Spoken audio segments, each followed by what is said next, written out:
అందరికీ నమస్తే. సో పొద్దున్న నుంచి తిరుపతి ప్రసాదం గురించి నేను మాట్లాడిన వీడియో, నేను మాట్లాడిన మాటలు చాలా మందికి తప్పుగా అనిపిస్తున్నాయి. సో ఎక్స్ప్లెనేషన్ ఇచ్చే ముందే ఆ మాటలకు ఎవరన్నా హర్ట్ అయి ఉంటే డెఫినెట్గా సారీ చెప్తున్నాను. అండ్ నన్ను రెగ్యులర్గా ఫాలో అయ్యేటోళ్ళకు నాకు వెంకటేశ్వర స్వామి ఎంత ఇష్టమో తెలుసు. యూట్యూబ్లో, ఇన్స్టాగ్రామ్లో 3 నెలలు 4 నెలల సంది శనివారాల వ్రతాల గురించి, వాటి డీటెయిల్స్ గురించి నేను చెప్తూనే ఉన్నా.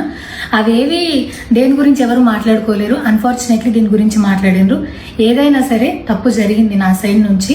నా మాటలు తప్పుగా ఉన్నాయి తప్పితే నా ఇంటెన్షన్ అది కాదు. మేము రిచ్ అని అన్నది 10,000 L1 క్యూ లైన్లో నిలబడ్డప్పుడు, పొద్దున ప్రసాదం తీసుకునేటప్పుడు కాస్ట్లీ లైన్లో నిలబడ్డమని ఆ ఉద్దేశంతో అన్నాను. ఏం జరిగినా సరే ఇప్పుడు నేను ఏది ఇచ్చినా మీకు ఎక్స్ప్లెనేషన్ లాగానే అనిపిస్తుంది తప్పితే నేను తప్పు ఒప్పుకున్నట్టు మీకు అనిపించదు. అందుకోసం నేను దాని గురించి ఎక్స్ప్లెనేషన్ కూడా ఇస్తలేను. తప్పైతే నా సైడ్ నుంచి జరిగింది అండ్ నా తమ్ముడు సోను తరపు నుంచి కూడా జరిగింది. తను అవైలబుల్లో లేడు. తన తరపున, నా తరపున అందరికీ సారీ చెప్తున్నా.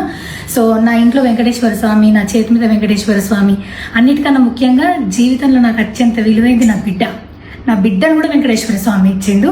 నేను ఆయన గురించి తప్పుగా ఎట్లా మాట్లాడతా? అస్సలు ఆయన గురించి తప్పుగా మాట్లాడా. ఆయన గురించే కాదు, నన్ను రెగ్యులర్గా ఫాలో అయ్యేటోళ్లకు నేను అన్ని మతాల దేవులను మొక్కుతా, అందరి దేవులను మొక్కుతా. అందులో వెంకటేశ్వర స్వామి నా జీవితాన్ని మార్చిండు. ఈ రోజు నేను అనుభవించే ఏది కూడా ఆయన దయలేకపోతే కాదు. అట్లాంటిది ఆయన గురించి నేను ఎందుకు మాట్లాడతా? అయినా సరే తెలుసో తెలకో పొరపాటు మాటలైతే నా నోట్ నుంచి, మా తమ్ముడు నోట్ నుంచి వచ్చినాయి. దానికి డెఫినెట్గా సారీ అడుగుతున్నా. ఇదేదో యూట్యూబ్ ఛానల్ ఏమంటారు వీడియోస్ పెట్టి కేసులు పెడతా అన్నందుకు కాదు, నాకు కూడా అనిపించింది అయ్యో అట్లా మాట్లాడి ఉండకూడదని, అందుకోసం పెడుతున్నాను తప్పితే ఇంకొక ఉద్దేశం అయితే ఏమీ లేదు. నేను మళ్ళొకసారి టీటీడీ మెంబర్స్కి అండ్ నా మాటల వల్ల హర్ట్ అయిన ప్రతి ఒక్కరికి నేను నా తరపు నుంచి సారీ చెప్తున్నా. అండ్ ఇంకోసారి మళ్ళీ ఎప్పుడు రిపీట్ చేయను.